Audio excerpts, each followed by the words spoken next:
حوصلہ آئے گا؟ تب آئے گا جب وہ قاتل ہمارے سامنے آئیں گے. ایسے ہی ہیں جیسے میرے ابو میرے سامنے پڑے ہوئے تھے. تھا کالی کمر سی انہوں نے ٹھیک ڈنڈے سوٹے مار کے ٹھیک ہے بازو دو جگہ تو ہے ٹوٹا سی دو جگہ تو ایک پٹ ٹوٹا سی ٹھیک ہے دو میں لتاں پنجنیاں کو ٹوٹیاں سا. بہت ہی زیادہ بری تھی, بہت ہی زیادہ. ہاتھ پاؤں دونوں بندھے ہوئے تھے. سمجھ ہی نہیں تھی آ رہی کہ یہ کیا ہوا ہے.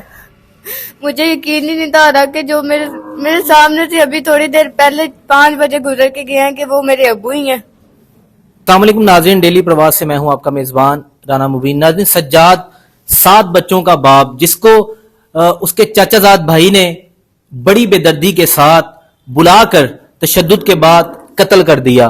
سجاد کی بیٹی میرے ساتھ موجود ہے, اس سے بھی بات کروں گا اور جانیں گے کہ سارا واقعہ کس طرح بنا. کچھ لین دین کا معاملہ تھا جس کے بعد جو ہے سجاد کو بلایا گیا اور بلانے کے بعد جو ہے اس کو بڑی بے رحمی کے ساتھ قتل کر دیا. السلام علیکم.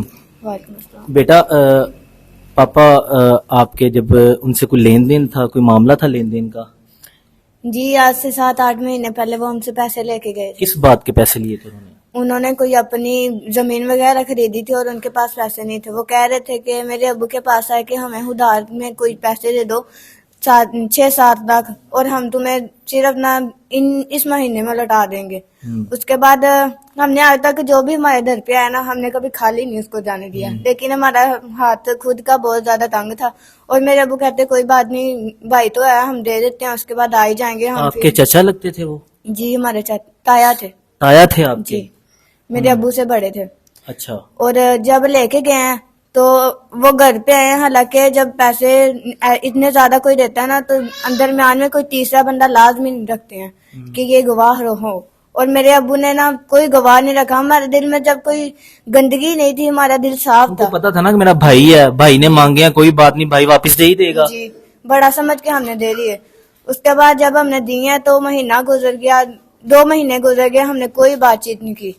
ہم نے کوئی ابو کہتے چلو کوئی بات نہیں ہوں گے ان کے پاس, جب ہوں گے وہ دے. بار بار کالز کرتے تھے ان کو, کہتے تھے کہ پیسے واپس کرو, میں نے کسی کو دینے ہیں, مجھے چاہیے. نہیں کہتے تھے, کوئی کال نہیں. تو پھر کس طرح انہوں نے بلایا ان کو کہ آ کے لے جاؤ, اپنے پیسے لے جاؤ یا بینسے لے جاؤ؟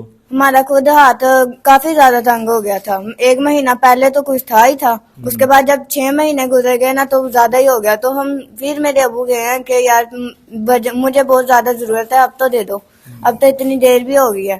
تو کہتے ایک بار گئے ہیں تو خالی بھیج دیا کہ کہتے وہ جب یہ سلاب کا مسئلہ بنا تھا تب واپس آ گئے تھے. کہتے کہ میں گھر پہ نہیں ہوں, اب تم گھر چلے جاؤ, جب آؤ گے پھر دے دوں گے. ابو پیار کرتے تھے بہت؟ ابو بہت زیادہ ہم سے پیار کرتے تھے, اتنا زیادہ. تھی بیٹی جی.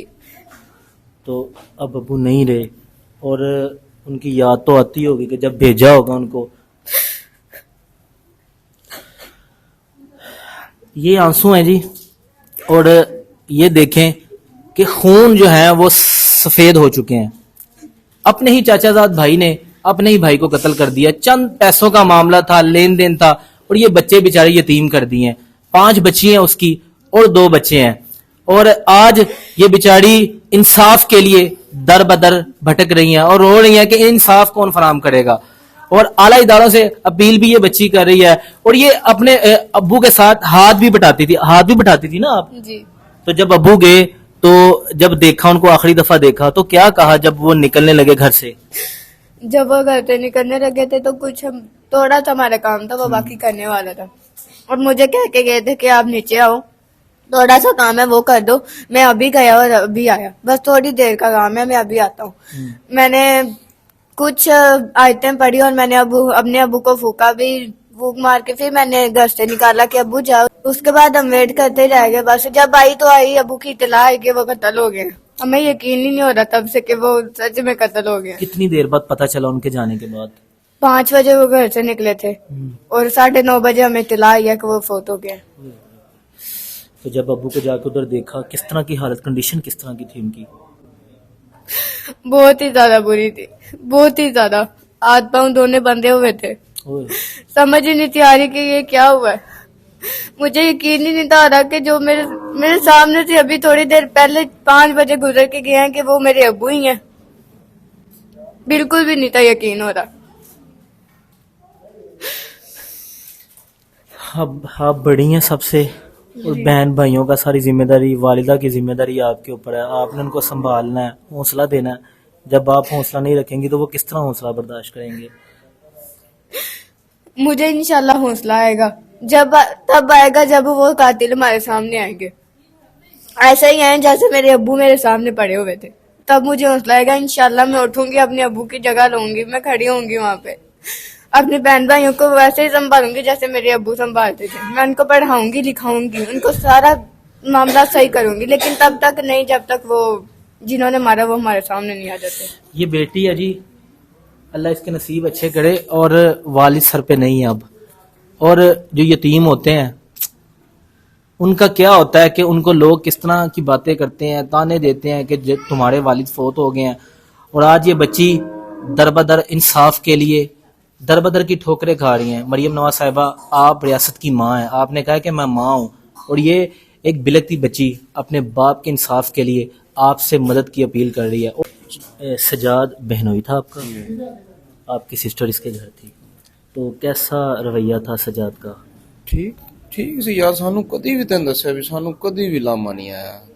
ਕਦੀ ਵੀ ਹੁੰਦਾ ਹੀ ਇਹਨਾਂ ਵੀ ਕੋਈ ਫੋਨ ਕਰ ਕਹਿਣ ਵੀ ਸਾਨੂੰ ਮਾਰਦਾ ਜਾਂ ਸਾਡੇ ਨਾਲ ਬਦਤਮੀਜ਼ੀ ਕਰਦਾ, ਕਦੀ ਵੀ ਨਹੀਂ।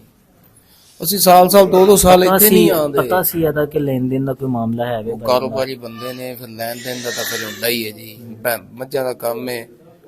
ਲੈਣ ਦੇਣ ਇਹਨਾਂ ਦਾ ਬਣਿਆ ਹੋਇਆ ਕਾਫੀ ਦੇਰ ਤੋਂ, ਅੱਜ ਤੋਂ ਨਹੀਂ ਕਾਫੀ ਦੇਰ ਤੋਂ। ਸੱਕੇ ਚਾਚੇ ਦੇ ਪੁੱਤਰ ਨੇ ਇਹਨਾਂ ਦੇ, ਉਹ ਗੈਰ ਨਹੀਂ ਹੈਗੇ, ਸੱਕੇ ਚਾਚੇ ਦੇ ਪੁੱਤਰ ਨੇ। ਸੱਕੇ ਚਾਚੇ ਦਾ ਬੇਟਾ ਸੀ ਤੇ ਕਿਸ ਤਰ੍ਹਾਂ ਬੁਲਾ ਕੇ ਵੇਖੋ ਉਹਨੇ? ਜਦੋਂ ਸਾਨੂੰ ਇਤਲਾਹ ਮਿਲੀ ਨਾ, ਅਸੀਂ ਪਹੁੰਚੇ, ਅਸੀਂ ਆ ਕੇ ਪੁੱਛਿਆ ਵੀ ਕੀ ਮਾਮਲਾਤ ਨੇ। ਇਹਨਾਂ ਦੱਸਿਆ ਵੀ 6-7 ਲੱਖ ਰੁਪਏ ਦਾ ਮਾਮਲਾ ਹੈ। ਠੀਕ ਹੈ, ਫੋਨ ਕਰਕੇ ਬੁਲਵਾਇਆ ਨੇ ਵੀ ਆ ਜਾ, ਆ ਕੇ ਜਾਂ ਪੈਸੇ ਲੈ ਜਾ ਜਾਂ ਮੱਝਾਂ ਆਈਆਂ ਉਹ ਲੈ ਜਾ ਆ ਕੇ। ਠੀਕ ਹੈ, ਜਿਹੜੇ ਘਰੋਂ ਪੈਸੇ ਲੈ ਕੇ ਗਿਆ ਉਹਨਾਂ ਦਾ ਸਾਨੂੰ ਬਾਅਦ ਵਿੱਚ ਪਤਾ ਲੱਗਾ ਵੀ 6-7 ਲੱਖ ਘਰੋਂ ਵੀ ਲੈ ਕੇ ਗਿਆ। ਠੀਕ ਹੈ, ਵੀ ਟੋਟਲ 13-14 ਲੱਖ ਰੁਪਏ ਦਾ ਮਾਮਲਾ ਜਿੰਦੇ ਤੇ ਉਹਨਾਂ ਨੇ ਕਤਲ ਕੀਤਾ। ਸੋਚਣ ਵਾਲੀ ਗੱਲ ਇਹ ਹੈ ਵੀ 1.5-2 ਕਰੋੜ ਦੀਆਂ ਉਹਨਾਂ ਦੀਆਂ ਮੱਝਾਂ ਖਲੀਆਂ ਨੇ ਉਹਨਾਂ ਦੀਆਂ। ਠੀਕ ਹੈ, ਤੇ ਉਹਨਾਂ 12-14 ਲੱਖ ਪਿੱਛੇ ਸਾਡਾ ਬੰਦਾ ਮਾਰ। ਕਿਸ ਤਰ੍ਹਾਂ ਤਸ਼ੱਦਦ ਵਗੈਰਾ ਕੀਤਾ ਜਦੋਂ ਲਾਸ਼ ਆਈ? ਮੈਂ ਮਲਾਜ਼ਾ ਜਦੋਂ ਆਇਆ ਨਾ, ਮੈਂ ਕੋਲ ਖੜਾ ਸਾਂ, ਕਮਰ ਸਿਆਹ ਕਾਲੀ ਕਮਰ ਸੀ ਉਹਨਾਂ ਦੀ। ਠੀਕ, ਡੰਡੇ ਸੋਟੇ ਮਾਰ ਮਾਰ ਕੇ। ਠੀਕ ਹੈ, ਬਾਜ਼ੂ 2 ਜਗ੍ਹਾ ਤੋਂ ਟੁੱਟਾ ਸੀ, 2 ਜਗ੍ਹਾ ਤੋਂ ਇੱਥੋਂ ਪੱਟ ਟੁੱਟਾ ਹੋਇਆ ਸੀ। ਠੀਕ ਹੈ, ਦੋਵੇਂ ਲੱਤਾਂ ਪਿੰਜਣੀਆਂ ਕੋਲੋਂ ਟੁੱਟੀਆਂ ਸਨ। ਠੀਕ ਹੈ, ਸਿਰ ਦੇ ਪਿੱਛੇ ਉਹਨਾਂ ਜਿਹੜੀ ਚੀਜ਼ ਮਾਰੀ ਉਹ ਇੱਥੋਂ ਸਿਰ ਤੋਂ ਵੀ ਕਾਫੀ ਜ਼ਖਮ ਵੱਡਾ ਬਣਿਆ ਹੋਇਆ ਸੀ। ਪੁਲਿਸ ਕੋਈ ਤਾਮਨ ਕਰਦੀ ਪਈ ਹੈ? ਪੁਲਿਸ ਤਾਵਨ ਹੁਣ ਕਿਵੇਂ ਤੁਹਾਨੂੰ ਦਸੀਏ ਵੀ ਤਾਵਨ ਸਿਰਫ SHO ਸਾਹਿਬ ਸਾਡੀ ਨਹੀਂ ਸਮਝ ਆਉਂਦੇ ਪਏ ਕਿ SHO ਸਾਹਿਬ ਨੂੰ ਵੱਲਾ ਆਲਮ ਕੋ ਪ੍ਰੈਸ਼ਰ ਹੈ, ਕੋਈ ਜ਼ੋਰ ਹੈ, ਉਹਨਾਂ ਨੂੰ ਦਬਾਅ ਹੈ ਕੋਈ। DSP ਉੱਤੇ ਹੈ ਨਾ SHO, ਅਸੀਂ ਤਾਂ ਉੱਤੇ ਹੀ ਸਮਝਦੇ ਹਾਂ ਉੱਤੇ। DSP ਉੱਤੇ ਹੈ। DSP ਨੇ ਆਰਡਰ ਦੇ ਦਿੱਤਾ ਤਫਤੀਸ਼ੀ ਨੂੰ ਵੀ ਬੰਦੇ ਵੀ ਗ੍ਰਿਫਤਾਰ ਕਰ ਤੇ ਉਹਨਾਂ ਦੇ ਡੰਗਰ ਵੀ ਖੋਲ ਕੇ ਫਾਟਕ ਭੇਜ ਰਾਏਵਿੰਡ। ਠੀਕ ਹੈ, ਸਾਨੂੰ ਤਫਤੀਸ਼ੀ ਨੇ ਆਖਿਆ ਵੀ ਗੱਡੀਆਂ ਮੰਗਵਾਓ। ਅਸੀਂ ਉੱਥੇ ਠੇਕੇਦਾਰ ਨਾਲ ਰਾਬਤਾ ਕੀਤਾ, 3 ਗੱਡੀਆਂ ਲੈ ਕੇ ਇੱਥੇ ਆਏ।